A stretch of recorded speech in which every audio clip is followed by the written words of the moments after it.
जय शनिदेव, जय श्री राम भाइयों। आपका वारे गुरु जी ज्योतिष शास्त्र चैनल में स्वागत है। आज का जो हमारा विषय है पत्थर के अंदर का खजाना, इस पर हम चर्चा करने वाले, विश्लेषण करने वाले। अगर आपने चैनल को सब्सक्राइब नहीं किया तो सबसे पहले चैनल को सब्सक्राइब करिए, लाइक करिए, शेयर करिए।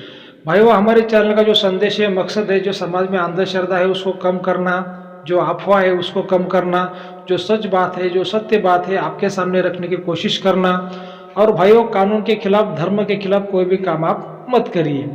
भाइयों, इस विषय पर चर्चा करने से पहले, जो पत्थर के अंदर का जो खजाना, ये अपना विषय है, उस पर चर्चा करने से पहले मैं आपको एक महत्वपूर्ण बात बताना चाहूँगा, आपके सामने रखना चाहूँगा कि जो हमारा चैनल है आपके लिए इंद्रजाल विद्या की क्लासेस लेके आ रहा है। हम आपके लिए जो इंद्रजाल विद्या की क्लासेस जो लेके आ रहे हैं भाई, वो 18 महीने की क्लासेस है और वो 5 भागों में आपको सिखाई जाएगी। तो आप ये जो क्लास है इसको मिस मत करिए, इस क्लास में आप भाग लीजिएगा। ये 18 महीने की क्लास है और इसमें 5 भाग है और इसकी जो फीस रहेगी वो 11,000 रुपये इसकी फीस रहेगी। जो पहला भाग है भाइयों गुप्तधन विद्या, दूसरा जो भाग है यक्षिणी साधना, तीसरा जो भाग है पानी देखना, चौथा जो भाग है शत्रु मारूम प्रयोग, नींबू का प्रयोग, पांचवा जो भाग है भविष्य ज्ञान। आप भविष्य देख सकते हैं भाई, किसी का क्या होगा, पिछले उसके जन्म में क्या होता, पिछले कुछ सालों में क्या होता, आगे क्या होगा, उसका भविष्य कैसा रहेगा, उसको क्या सुख मिलेगा, क्या दुख मिलेगा। ये 5 भागों में हम आपको इंद्रजाल विद्या सिखाने जा रहे हैं भाइयों। अगर आप ये विद्या सीख गए तो इसमें आपका फायदा भी होगा। अगर आपको समाज का भला करना तो आप समाज का भला भी इसमें कर पाओगे। खुद का फायदा कर लेना है आपको तो खुद का भी आप फायदा कर पाओगे। ये बहुत बड़ी विद्या है, ये कहीं पर भी आपको सिखाने को नहीं मिलेगी। बहुत कम जगहों पर इसको सिखाते हैं, इसके बहुत ही कम गुरु होते हैं। हम आपके लिए क्लास लेके आ रहे हैं। इसकी 11,000 फीस है, 18 महीने का क्लास है। आप इसको अवश्य ज्वाइन करेगा। जिसको ज्वाइन करना है, जिसको बुकिंग करना है भाइयों, हमारे व्हाट्सएप पर जो आपको नंबर दिख रहा है, इस नंबर पर आप हमें व्हाट्सएप पर संपर्क कर सकते हैं।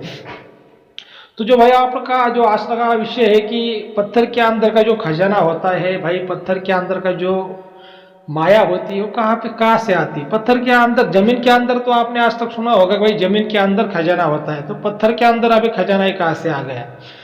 तो भाइयों, जो हमारा जो अभी जो विचार है, जो कुछ सवाल है, ये जो बातें हैं, ये बहुत ही पुरानी बातें हैं। 100 साल, 200 साल, 500 साल, 1000 साल पुरानी बातें हैं। पहले जमाने में बैंक नहीं हुआ करते थे, लॉकर नहीं थे, कुछ पैसों, धन, खजाना रखने की कोई सुविधा नहीं थी, नोट ज़्यादा नहीं थे। जो सिक्के थे वो भी सोने के, चांदी के पैसे पहले ज़माने में हुआ करते थे। तो ऐसे जो कुछ अमीर लोग हो, गरीब लोग हो, क्या करते थे, खजाना रखने के लिए गड़े हुए धन का वो इस्तेमाल करते थे। जो गड़ा है, जैसे मिट्टी का संदक हो, पेटी हो, लोखंड का, तो उसमें खजाना रखते थे, उसको जमीन के अंदर वो गाड़ देते थे। और जैसा उनको पैसा लगता है, जैसा उनको जो माल लगता है, वैसा वो धीरे धीरे उसको निकालते थे, फिर से जमीन में रखते थे। या ऐसी बातें होती थी। लेकिन ये जो खजाना होता है, ये खजाना हो सकता है कि भाई जो पहले जमाने में जिन लोगों ने जमीन के अंदर रखा है उन्होंने उसको बाद में निकाल लिया हो सकता है कि वो खजाना वैसा ही जमीन में हो। तो आज भर कई कई जगह पर ऐसे खजाने किसी लोगों को मिल जाते हैं, या फिर जो खजाने पर शक्तियाँ होती है उसके संकेत लोगों को मिल जाते हैं। तो भाई पत्थर के अंदर का जो खजाना है, इसका क्या भाई राज है। तो जैसे मैंने आपका कहा कि जब पहले जमाने के लोग, जो पहले बैंक लॉकर नहीं थे, उसको किसी जमीन के अंदर रखते थे, तो कोई लोग क्या करते थे भाई, उसके पास छोटा मोटा खजाना होता था। अभी जो कि बड़ा खजाना है तो आप उसको जमीन के अंदर, आप किसी 2, 4, 6 फुट का आप उसको गड्ढा खोद कर आप उसको जमीन के अंदर गाड़ सकते हो। लेकिन बार बार अगर आपको खजाना निकालने की जरूरत पड़ रही है तो इतना वो आसान नहीं। फिर से 6 फुट गड्ढा खोदो, निकालो खजाना, फिर से दबा दो, इतनी आसान बात नहीं है। तो फिर वो जो लोग थे पुराने, जो पहले जमाने के, फिर वो क्या करते थे भाई, जो कुछ पत्थर था तो पत्थर को अंदर से वो खोखला कर देते थे, ठीक है, और उसको एक बारीक सा होल कर देते हैं।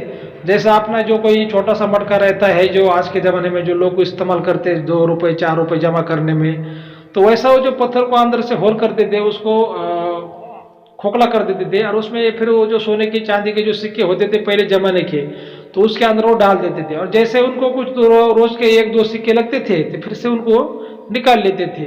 और जो पत्थर था वो छोटा सा 6 इंच का, 1 फुट का ऐसा गड्ढा खोद कर वो उसके अंदर वो पत्थर वो गाड़ देते थे। मतलब किसी को पता नहीं चले, अगर वो खेत में चले गए, कहीं चले गए, तो ये उनका कुछ पैसा है, कुछ सोना चांदी वो कहाँ पर है, अगर कोई भी चोरी करने को आ जाए। क्योंकि पहले जमाने के जो घर थे, गरीब लोगों के हो या अमीर लोगों के हो, वो भी इतने मजबूत नहीं थे। मिट्टी के पहले जमाने में घर हुआ करते। अभी ये आरसीसी कंक्रीट आ गया, लेकिन पहले ज़माने में खाली पत्थर के मिट्टी के ऐसे वो घरों हुआ करते थे। पहले ज़माने में ऐसा कोई सीमेंट भी नहीं था, खाली चूना था। ये ऐसी बात है, इसी वजह से वो लोग जो कुछ छोटा मोटा जो खजाना है वो पत्थर के अंदर रखने की लोग कोशिश करते थे। कई लोग बड़ा खजाना भी पत्थर के अंदर रखने की कोशिश करते थे, लेकिन हालांकि ज़्यादा तो पत्थर में खजाना रखने के लिए जो लोग इस्तेमाल करते थे पत्थर का, तो छोटा मोटा खजाना रखने के लिए उसका इस्तेमाल करते थे। इसी वजह से क्या हो जाता है, अभी कभी कभी जो पत्थर होते हैं तो उस पत्थर में आपको खजाना वो मिल जाता है, जैसे 10 सिक्के हो, 50 सिक्के हो, 100 सिक्के हो, 200 सिक्के हो, कुछ गहने हो। तो कोई कोई लोगों को, अगर वो कुछ खदान में लोग काम करते हैं, कहीं जमीन के अंदर लोग खुदाई का काम करते हैं, उनको किसी लोगों को ऐसे पत्थर वो मिल जाते हैं। यही राज है कि भाई पत्थर के अंदर खजाना रखने का। और रहा अभी सवाल भाई इस पर कोई टोटका होता है क्या, इस पर शक्ति होती है क्या? भाई देखिए, जो पत्थर के अंदर खजाना होता है, अगर छोटा मोटा पत्थर है तो उस पर कोई टोटका हो या शक्ति हो, ऐसा तो नहीं हो सकता, क्योंकि छोटे मोटे खजाने पर कोई इतना टोटका या शक्ति नहीं कर सकता मेरे हिसाब से। लेकिन अगर कोई बड़ा खजाना है, बड़ा पत्थर है, कोई गहरा पत्थर है, ज़्यादा कीमती माल है, तो हो सकता है उस पर कोई टोटका हो सकता है। क्योंकि जितना बड़ा खजाना भाई उतना बड़ा टोटका, जितनी बड़ी तिजोरी उसको उतना ही बड़ा ताला लगाते, जितना बड़ा घर उसको उतना ही बड़ा ताला लगाते। अगर झोपड़ी है तो झोपड़ी को लोग ताला भी नहीं लगाते। मतलब ऐसी बातें होती है कि भाई जितना कम खजाना है उस पर टोटका नहीं होता, या फिर बहुत छोटा मोटा टोटका होता है। लेकिन जितना बड़ा खजाना उस पर सबसे बड़ा टोटका होता है, उसकी शक्तियाँ भी बड़ी होती है। ये ऐसी बातें है। तो भाई वो मेरा जो आपको कहना है कि भाई आपका जो परिवार है, माता पिता बीबी बच्चे, यही सबसे बड़ा धन है। इससे बड़ा कोई भी दुनिया में धन नहीं है। इनकी सेवा करिए, इनकी देखभाल करिए, और जो हम आपके लिए इंद्रजाल विद्या की क्लासेस लेके आ रहे हैं उसको ज्वाइन करिए, उसको मिस ना करिए, क्योंकि ये जो क्लासें है बहुत ही इंपॉर्टेंट है। आपको कहीं भी सीखने को नहीं मिलेगी, बहुत कम जगहों पर ये सीखने को मिलती है। इससे आपका खुद का भी फायदा हो सकता है, आप दूसरों का भी इससे फायदा कर सकते हो। अगर आपको पैसा कमाना है तो आप इस विद्या को सीखकर पैसा भी कमा सकते हो। अगर आपको समाज का भला करना है तो फिर आप समाज का ही भला इस विद्या को सीखकर कर सकते हो। तो ठीक है भाइयों, आपको क्या सही लगा क्या गलत लगा ये आपकी मर्जी है, अपने अपने मन की बात है। लेकिन अपने चैनल को सब्सक्राइब जरूर करिए। जय शनिदेव, जय श्री राम, धन्यवाद।